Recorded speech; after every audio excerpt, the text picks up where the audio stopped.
Assalamualaikum warahmatullahi wabarakatuh. Selamat pagi, salam sejahtera untuk kita semua. Bapak, Ibu, dan sahabat perbendaraan, berjumpa kembali dengan kami dari Kanwil Ditjen Perbendaraan Provinsi Sulawesi Selatan yang pada pagi hari ini akan bincang tentang pelaksanaan anggaran. Dan telah hadir bersama kita Bapak Direktur Pelaksanaan Anggaran Direktorat Jenderal Perbendaraan, Bapak Tri Budianto. Selamat pagi Pak Tri. Selamat pagi Mas Kukuh, dan selamat pagi bagi seluruh sobat perbendaraan di Provinsi Sulawesi Selatan ya. Mudah-mudahan semuanya sehat, tidak kurang suatu apapun juga, dan tetap jaga prokesnya karena pandeminya masih belum selesai. Siap. Ya. Baik Pak Tri Budianto, kita langsung aja ke hal-hal terkait dengan pelaksanaan anggaran. Kita telah sama-sama melalui tahun 2021 dengan upaya yang sangat baik hasilnya, dan mudah-mudahan ini bisa menjadi tumpuan bagi kita menjalani tahun 2022 secara lebih baik. Nah Pak Tribudi, kira-kira isu yang berkembang saat ini terkait pelaksanaan anggaran bisa diceritakan atau disampaikan kepada kita semua? Ya, baik Mas Kukuh, terima kasih ya kesempatannya. Nah, ini kesempatan yang sangat baik sekali ya, kita bisa berdiskusi di sini ya, ngobrol santai. Siap. Tapi mudah-mudahan nanti bisa menambah wawasan ya bagi rekan-rekan semua yang ikut gabung atau join di acara pada pagi hari ini. Pertama, saya juga ingin menyampaikan terima kasih ya kepada seluruh satuan kerja yang mengelola dana APBN, karena atas kinerjanya yang luar biasa, tahun 2021 dapat kita lalui dengan sangat baik. Sangat baik Pak ya. APBN kita juga sangat baik, realisasinya juga sangat baik, dan ini tentunya juga bisa dicapai karena kerja keras dari kita semuanya. Nah, mudah-mudahan ini tidak berhenti ya, karena tahun 2022 tantangannya menjadi lebih berat. Kita harus lebih mempersiapkan diri lagi, sebagaimana kita tahu bahwa tahun 2022 ini nanti akan menjadi pondasi ya bagi APBN kita untuk kita bisa kembali ke defisit yang 3% nanti di tahun 2023. Nah, untuk itu saya juga mengajak kepada semuanya ini yang saat ini bergabung di sini untuk kita mempersiapkan diri dengan sebaik-baiknya. Apa yang bisa kita lakukan di tahun 2022, evaluasi yang kita lakukan di tahun 2021 ini menjadi modal utama bagi kita untuk mempersiapkan diri di pelaksanaan anggaran nanti di tahun 2022. Dan sebagaimana yang disampaikan kami ya melalui Menteri Keuangan juga sudah menyampaikan langkah-langkah strategis ya di awal tahun anggaran.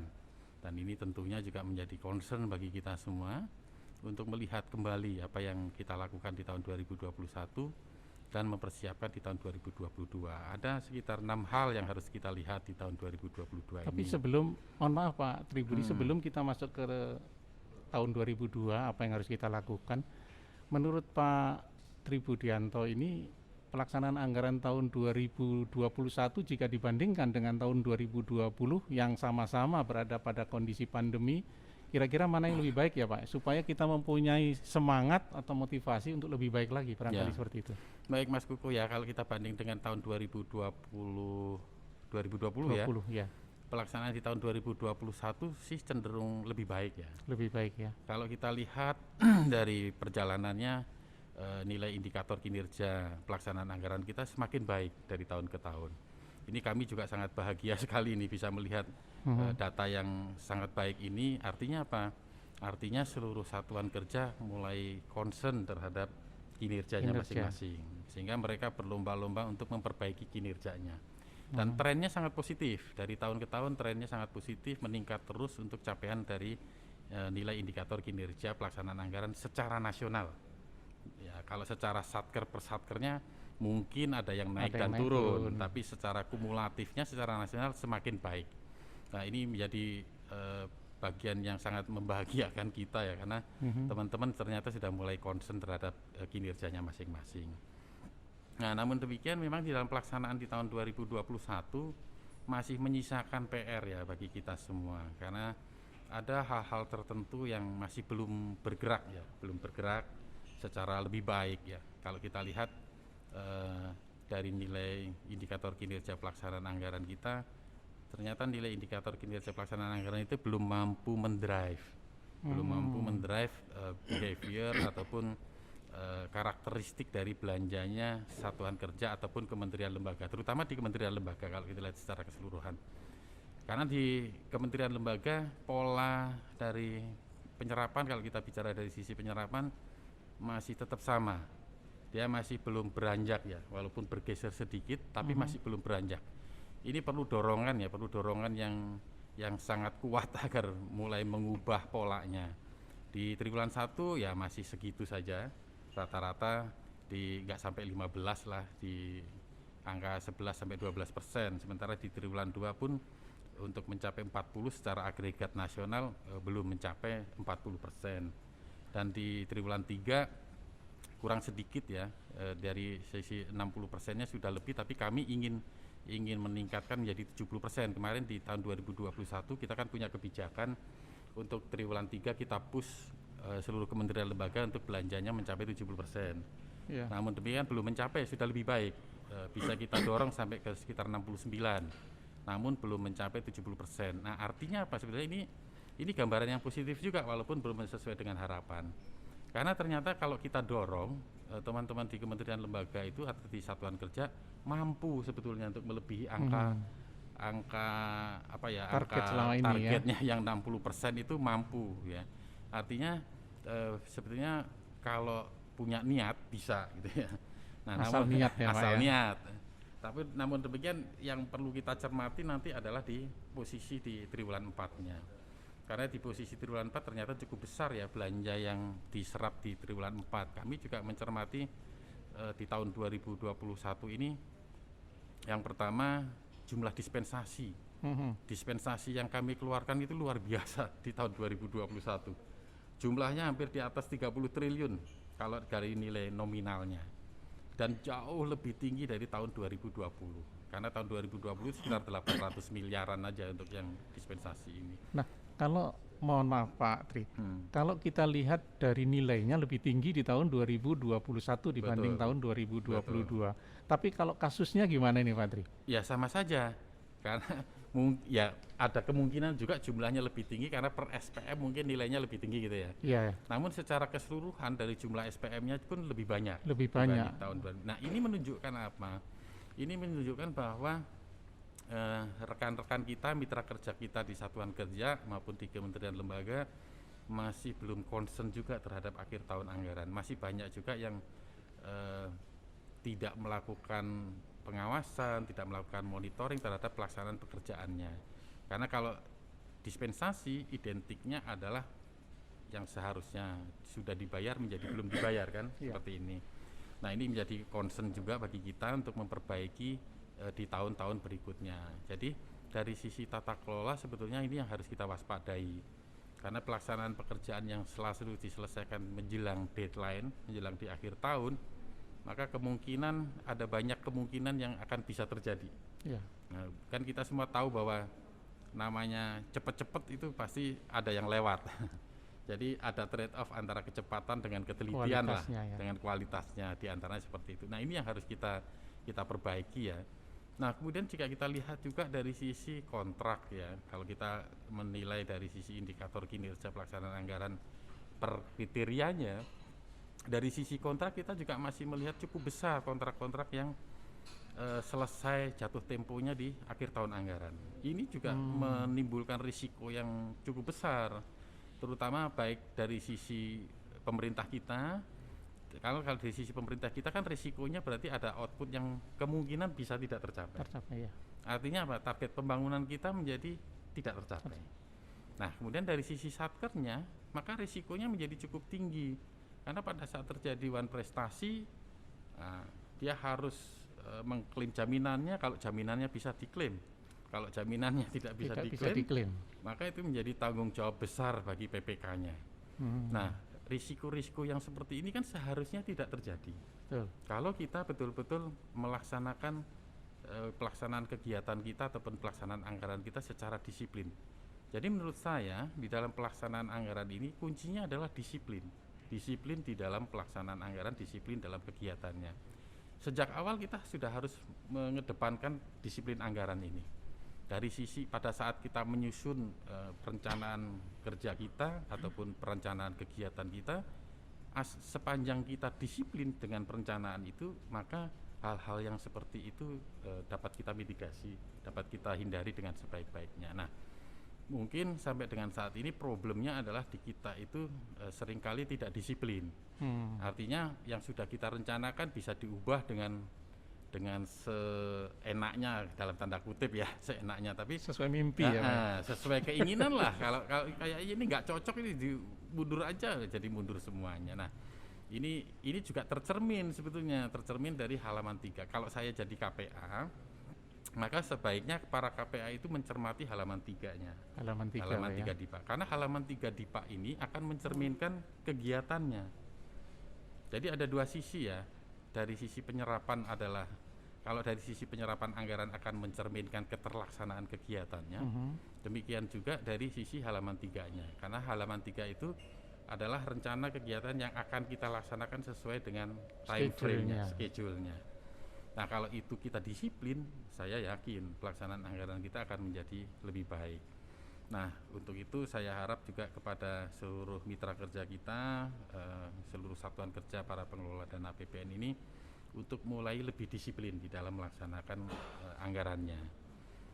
Nah, itu beberapa hal ya yang terkait dengan ini. Kemudian dari data yang kita kumpulkan juga akan terlihat sebetulnya bahwa banyak kegiatan-kegiatan yang seharusnya sudah bisa diselesaikan, tapi ternyata dia terdelay ya. Entah reasonnya atau alasannya apa, mungkin satkernya yang lebih paham, tapi menurut kami seharusnya itu tidak terjadi, karena itu seharusnya bisa dilaksanakan di awal-awal.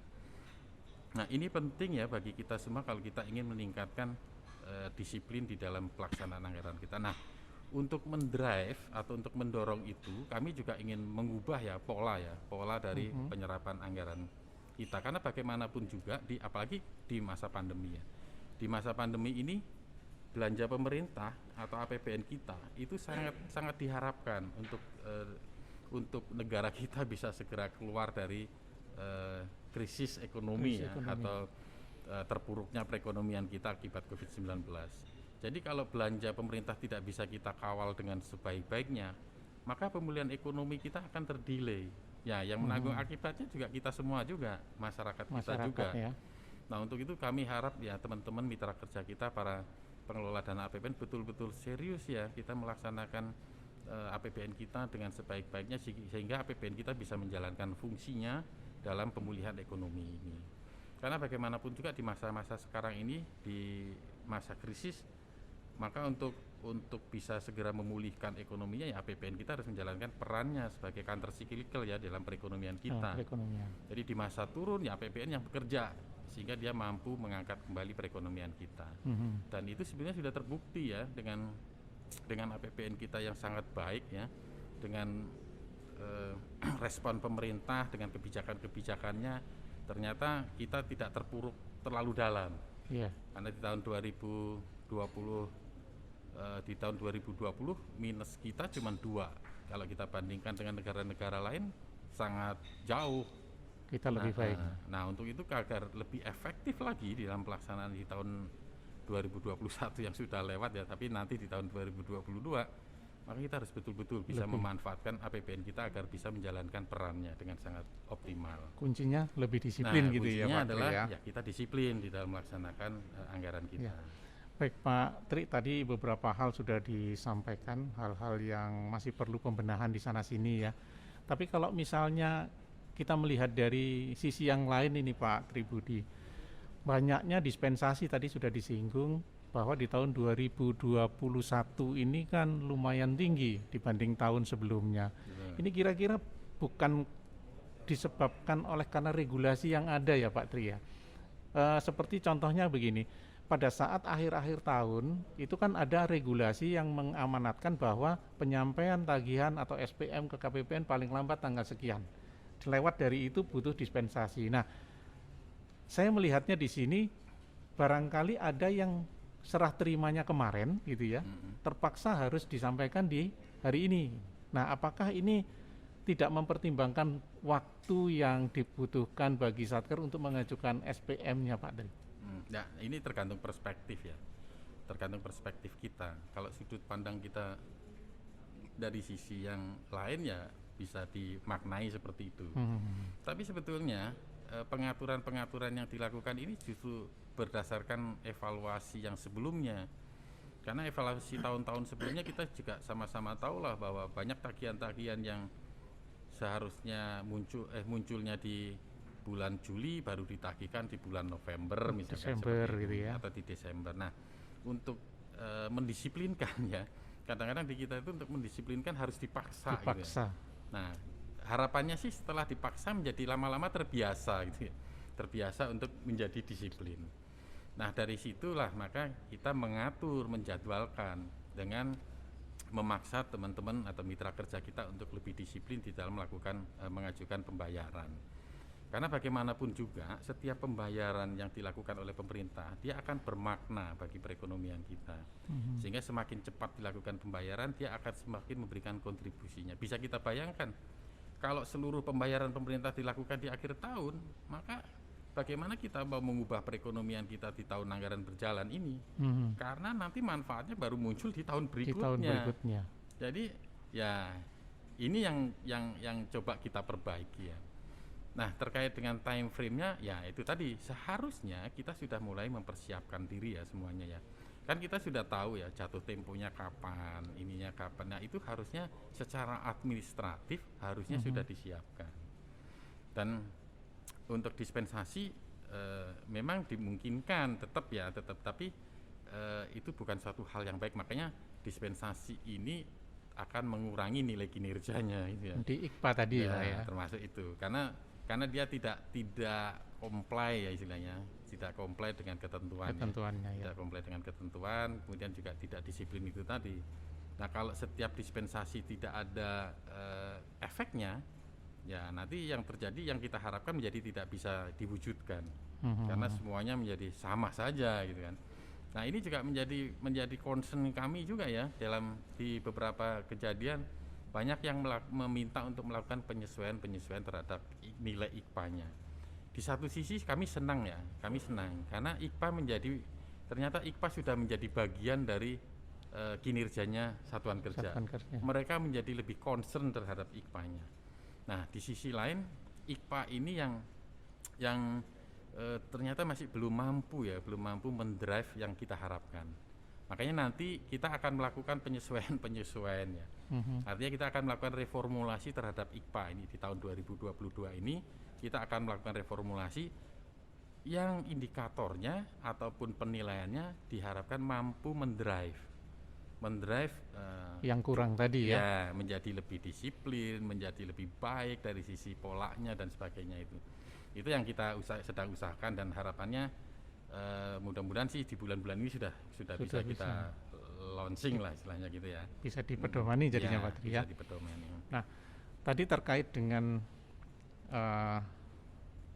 dispensasi, ternyata memang itu sangat memungkinkan bisa dilakukan oleh Satker Pak ya. Tidak ada alasan kurang waktu untuk menyampaikan tagihan ke KPPN. Ya. Nah, kuncinya adalah bagaimana Satker menyikapi seluruh tagihan-tagihannya untuk segera dieksekusi begitu. Betul. Ya. Baik. Kemudian yang kedua Pak Tribudi, terkait dengan kontrak tadi sudah disinggung bahwa kontrak sering terlambat penandatanganannya Pak. Tapi kalau saya melihat di data yang ada di indikator kinerja pelaksanaan anggaran atau IKPA yang dari sebelumnya itu 10 indikator kemudian berkembang menjadi 12 dan 13, ada satu indikator yang sampai dengan saat ini masih sulit untuk diwujudkan 100%. Nah, menurut catatan kami ini Pak Tri, mohon dikoreksi apabila salah, ini ternyata penyampaian data kontrak ke KPPN ini yang sering diabaikan oleh Satker. Apakah memang indikator ini memang menyulitkan Satker? Karena bisa saja Satker merasa kesulitan, misalnya Pak Tri, proyeknya itu ada di luar kota. Untuk menyampaikan data kontrak, dia butuh waktu untuk menyampaikan kontraknya ke Satkernya, untuk selanjutnya disampaikan kepada KPPN. Nah itu gimana Pak Tri? Ya, sebetulnya sih dengan kondisi situasi yang ada sekarang ini tidak ada alasan lagi ya. Tidak ada alasan ya? Kalau dulu kontrak harus diantar fisik barangkali ya, harus diantar naik bis dan sebagainya Iya. mungkin lah gitu. Tapi sekarang ini kan dengan teknologi yang ada tinggal dipoto-foto dikirim sudah nyampe ke Iya. ke satkernya ya. Nah, artinya kalau saya sih melihatnya tidak dari sisi menyulitkan atau tidaknya. Cuman teman-teman mitra kerja kita itu masih belum paham pentingnya data kontrak itu. Sehingga agak mengabaikan penyampaian data kontrak ini. Kan kita lihat bahwa data kontrak ini banyak yang terlambat disampaikan. Karena mungkin berpikirnya adalah nanti kan jatuh tempo terbitnya bulan ini, sehingga saya nyampaikan aja pada saat jatuh tempo, pada saat pembayaran gitu. Padahal fungsi utama dari data kontrak ini bukan hanya pada saat dia menjadi bagian dari untuk pembayaran, tapi justru dia adalah mengamankan pagunya. Mengamankan pagunya. Betul. Bagaimana bisa mengamankan itu Pak Tri? Nah, karena gini, tahun 2020 kita tahu persis bahwa ada proses refocusing sampai 4 kali. 2021 kita juga refocusing terus. Jadi dari dulu sampai sekarang kita supaya lebih fokus gitu ya, isinya refocusing terus gitu. Tapi itu bagian dari respon pemerintah yang harus kita ikuti. Nah, dengan data kontrak, maka itu sebetulnya jaminan dari pemerintah supaya pemerintah tidak gagal bayar. Ini yang harus dipahami betul oleh Satker bahwa mereka itu kan mewakili pemerintah. Iya. Jangan sampai pemerintah gagal bayar. Nah, dengan menyampaikan data kontrak, maka alokasi dananya otomatis akan di-lock dia kan. Dia kan akan dikunci alokasi dananya. Sehingga nanti pada saat terjadi pembayaran, dananya pasti ada. Nggak akan dijadikan bagian refocusing tadi ya? Betul, nggak akan bisa dikurangi seharusnya kan seperti itu untuk alokasinya. Nah, dengan dia tidak menyampaikan data kontrak, padahal kontraknya sudah terjadi, perikatannya sudah terjadi, ternyata nanti pagungnya dikurangi karena tidak dikunci, maka ada kemungkinan pemerintah gagal bayar. Ini yang tidak boleh terjadi karena pemerintah tidak boleh gagal bayar. Nah, ini esensi utamanya ini yang harus dipahami dulu supaya teman-teman itu menjadi lebih aware ya terhadap data kontrak ini. Bukan pada saat pembayaran saja, tapi justru sebelum pembayaran itu yang harus diamankan. Dipastikan Betul. Anggarannya ada gitu ya. Nah, mungkin yang perlu diubah adalah bahwa yang dipersyaratkan di IKPA itu kan data kontrak ya Pak Tri ya, bukan fisik kontrak yang harus dibawa ke KPPN. Sehingga data kontrak itu tinggal di WA-kan ke petugas Satker, kemudian di-input ke dalam sistem yang kemudian disampaikan ke KPPN. Begitu kira-kira Pak Tri. Jadi justru KPPN tidak boleh menerima kontrak. Ini saya sampaikan ya. KPPN itu tidak boleh menerima kontrak. Jadi saya ingatkan juga kepada teman-teman ya, ini ada KPPN nggak yang ada ya? Ada Pak. KPPN itu kalau menerima dokumen, data pendukung dan sebagainya, terimalah sesuai dengan aturannya saja. Kalau aturannya hanya resume kontrak, kalau ada yang melampirkan kontrak, balikin kontraknya. Jangan diterima kontraknya. Karena begitu kita terima data kontrak, yang kontraknya ya, maka kita dianggap tahu isinya. Mau nggak mau kita harus baca semuanya dan kita dianggap tahu. Nah, nanti kalau terjadi sesuatu, kita menjadi ikut terlibat di sana. Padahal makanya yang kita minta adalah data kontrak, bukan kontraknya. Jadi semua persyaratan yang ada di ketentuan itu saja yang diikuti, jangan ditambah-tambahin. Jadi di KPPN tidak membutuhkan substansi dari isi kontrak, tetapi membutuhkan data kontrak dalam rangka pembayaran, jadi memastikan pembayaran tidak gagal. Nah, ini menarik sekali nih Pak Tri, kalau pelaksanaan anggaran itu selalu dikaitkan dengan belanja. Padahal di anggaran itu kan ada pendapatan juga nih Pak Tri ya. Nah, terkait dengan pendapatan ini ada isu apa ini Pak Tri? Apakah masih ada nih misalnya Satker yang merupakan penghasil gitu ya, karena ada fungsinya menerima PNBP gitu ya, yang compliance-nya masih perlu diingatkan nih? Ya, di satu sisi sebetulnya kalau saya sih selalu berpikir positif ya. Jadi kalau di dalam proses MONEF misalkan ya, atau di barangkali temuan BPK ya, temuan-temuan BPK masih ada muncul mengenai penggunaan PNBP yang langsung digunakan dan sebagainya. Ya, itu artinya kan terkait dengan compliance ya. Ya mungkin ya, kalau saya sih melihatnya mungkin sebagian dari satker kita atau dari mitra kerja kita memang belum paham yang dimaksud dengan PNBP itu seperti apa gitu. Yang mana sih yang PNBP, yang mana sih yang bukan gitu ya. Itu yang sering terjadi, saya memahaminya seperti itu. Jadi saya tidak pernah berpikir mereka sengaja menggunakannya. Tapi mungkin mereka tidak tahu. Nah, ini yang harus kita berikan pemahaman. Teman-teman di Kanwil kan punya tugas untuk itu ya, memberikan pemahaman bahwa dalam melakukan monef mengenai PNBP ya kita sekaligus memberikan pemahaman apa itu PNBP ya. Apakah penerimaan mereka itu bagian dari PNBP atau tidak? Sehingga kalau mau menggunakan berarti harus ada izin penggunaannya. Izin penggunaannya. Gitu kan. Demikian juga pada saat menyetorkan, kapan harus disetorkan. Nah, ini juga perlu kita berikan pemahaman. Kalau secara prinsip sebetulnya semua penerimaan negara atau semua penerimaan satker yang diterimanya karena tugas dan fungsinya, karena fasilitasnya negara, karena BMN-nya negara, itu ya berarti semuanya PNBP. Baik itu PNBP fungsional maupun PNBP umum. Jadi tergantung penerimaannya. Nah, kalau semua yang di penerimaan itu karena ada aturannya, karena ada menggunakan punyanya negara, ya jangan digunakan. Itu berarti harus disetorkan. Tidak boleh secara prinsip ya. Nah, itu yang dari sisi PNBP-nya. Jadi gampangnya seperti itulah. Kalau kita menerima penerimaan di satker kita lihat dulu ini penerimaan asalnya dari mana. Karena kita menggunakan BMN, ya berarti dia mungkin masuk penerimaan umum. Tapi dia pasti PNBP. Gitu. Ya, pasti PNBP. Nah, kemudian juga di dalam penyetorannya, secara prinsip kan memang setiap penerimaan negara harus sesegera mungkin disetorkan ke kas negara, dan pemerintah sebenarnya memberi kelonggaran kan, dia tidak saklek pokoknya gitu ya. Tapi pasti ada jalan keluarnya yang disampaikan di sana. Ya kalau tidak memungkinkan pada saat itu juga boleh dia menyetorkannya secara berkala, tapi ada caranya gitu ya. Jadi boleh setiap minggu, boleh setiap bulan. Ya, secara prinsip kan pemungutan penerimaan negara itu tidak boleh tidak efisien. Artinya jangan sampai penerimaan negara kita yang kita hasilkan itu lebih kecil daripada biaya yang kita keluarkan. Nah, itu salah satunya.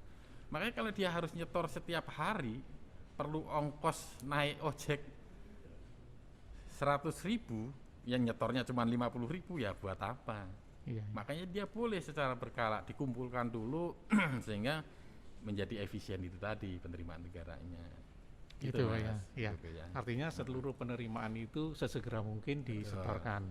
Tapi jangan khawatir deh kalau misalnya ongkosnya lebih gede gitu, bisa dikumpulin dulu dan secara periode disetorkan ke kas negara.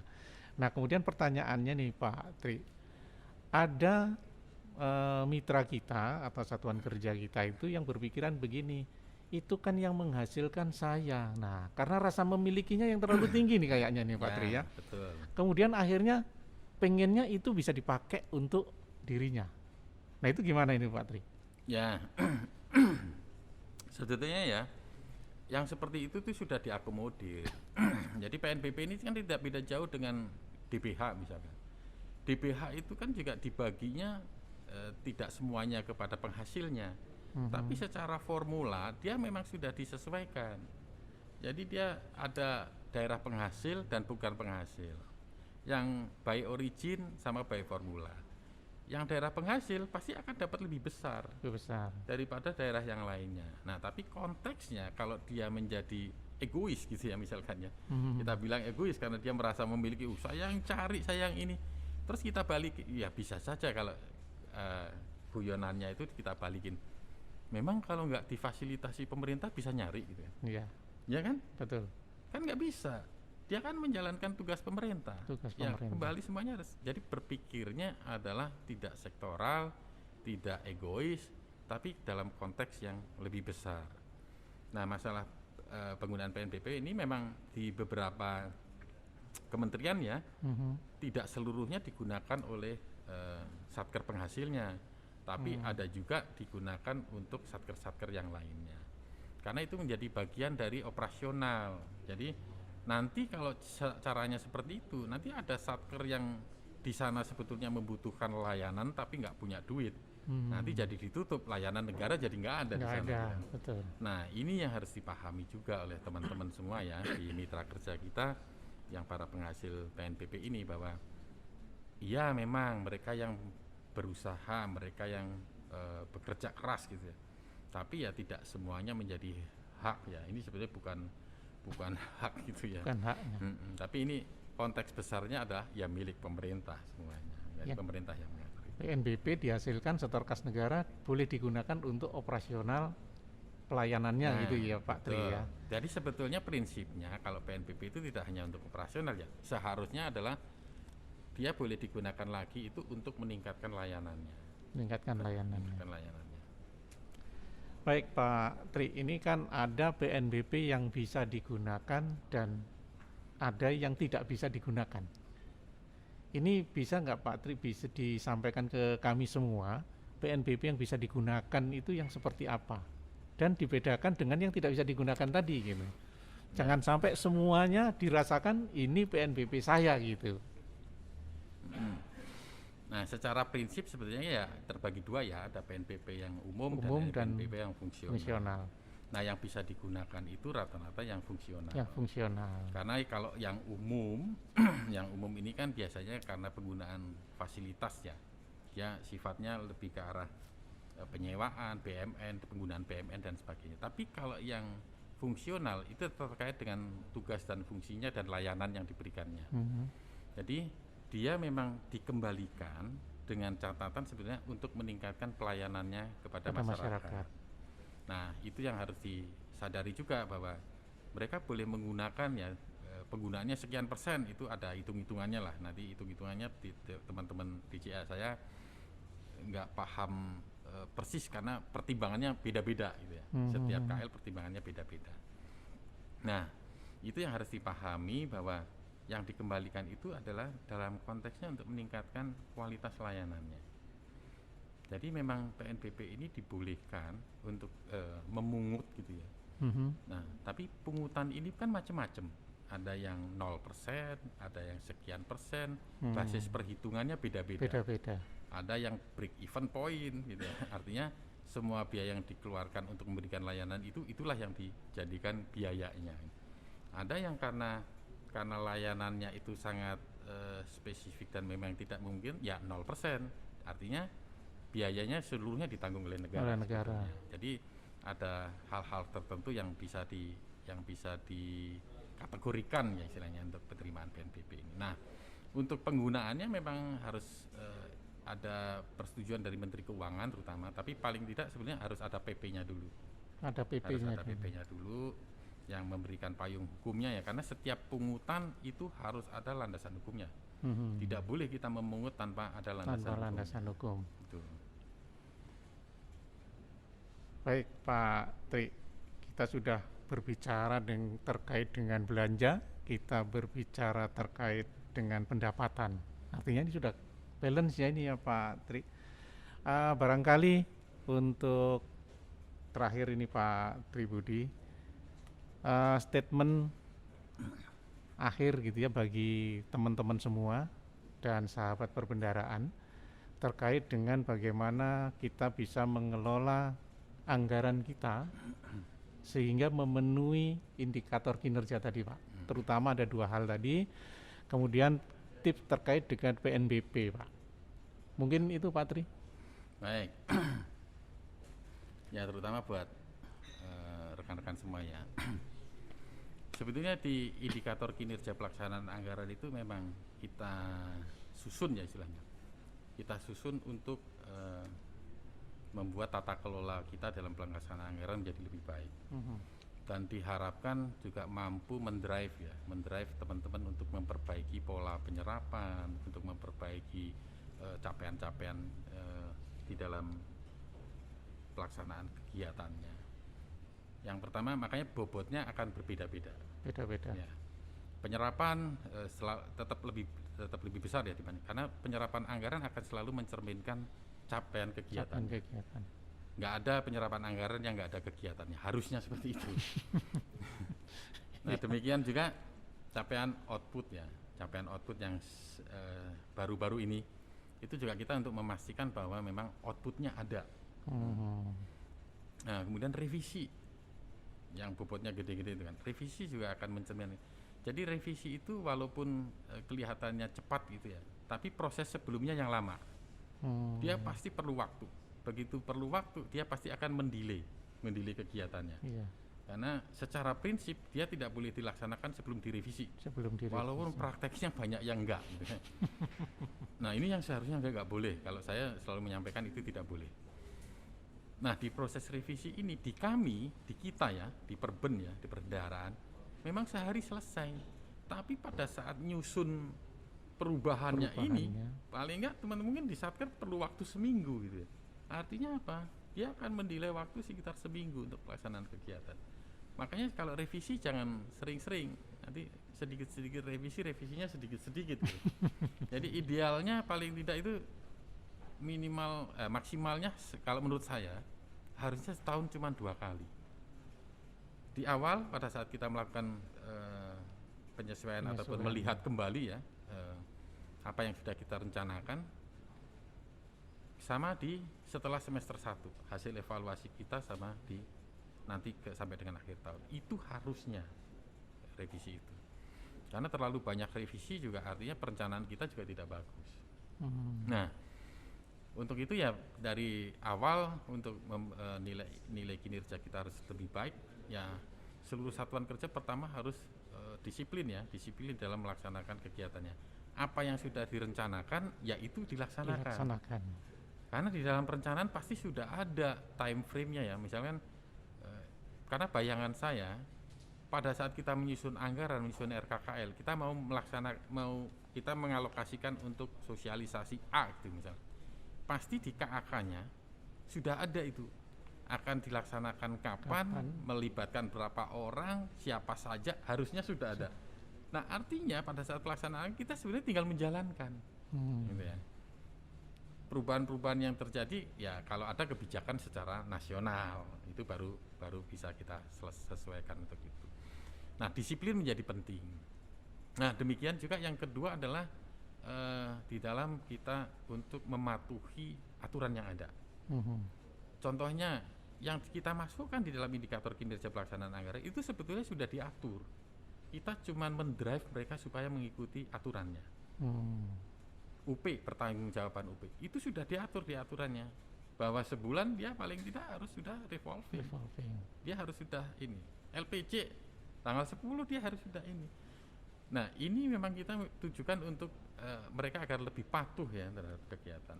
Nah namun demikian kalau kita ini kita lihat lebih besarnya, maka kami mau mereformulasi kembali ya untuk IKPA ini supaya mampu mendrive ya, artinya mengarahkan ataupun mendorong ya mitra kerja kita, para pengelola APBN ini menjalankan tugasnya agar APBN kita juga menjalankan tugasnya, menjalankan perannya gitu. Nah itu yang harus dilakukan. Nah kemudian terutama sebetulnya kalau kita ingin memperbaiki IKPA, nilai indikator kinerja pelaksanaan anggaran kita, yang pertama adalah komitmen dari pimpinannya dan awareness dari pimpinannya. Pimpinan kuncinya. Karena kalau tanpa itu ya tidak akan jalan. Kan kita sama-sama tahu juga kalau pimpinan kita itu setiap saat memantau, setiap saat melihat progresnya, setiap saat nanya, maka dia akan berjalan dengan sangat baik. Jadi kalau menurut saya kalau ingin bagus ya itu tadi KPA-nya ya yang harus aware ya. Harus aware terhadap hal ini. Nah, mungkin itu ya di beberapa indikator kita. Kalau yang lainnya sih sudah cukup bagus ya. Nah, yang sering jadi problem di IKPA saat ini memang direvisi halaman 3 DIPA sama di data kontrak. Walaupun data kontrak sudah mulai membaik ya.